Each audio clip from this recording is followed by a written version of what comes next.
هذا مطي نشيط ويتحمل كراب وكل شيء يتحمل وما بذاي على ابن ادم. هدي سعره من الاخير 200,000 يا الشراي. وهذا المطي شنو مواصفاته؟ هذا اذكى مطي بالعالم. هو وينك مطي ذكي؟ ايش عندك ظليت هنا ما تروح وياهم تضحك؟ عم انا كان عنده مطي وتمرض ومات واريد المطي هذا، شلون سعره؟ عم 200,000 ربع ما يطيح. عم انا هذا المطي محتاجه وفلوس ما عنده نطيك، بس عنده خرزه ضد الرصاص لقيتها بجيب شهيد، تراوس وياي؟ ها؟ وانا عد طلابه. هي راوس راوس.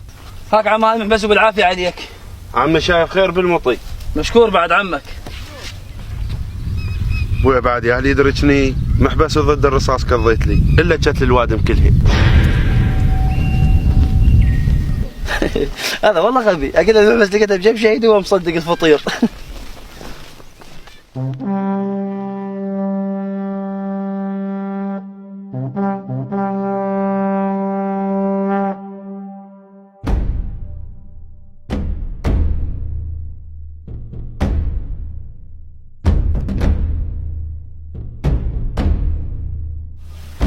خلنا اشوفك شلون بالله ذكي، الا حمل عليك حمل اخليك تقمز، وانا ادرك باليوم صرت بي ذكي.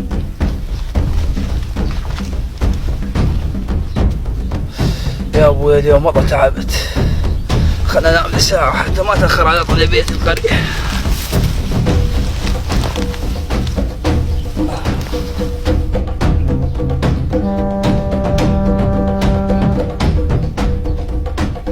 هذا شي قاعدة ما شابع نوم، خلنا نروح قاعدة تأخرنا على الشغل.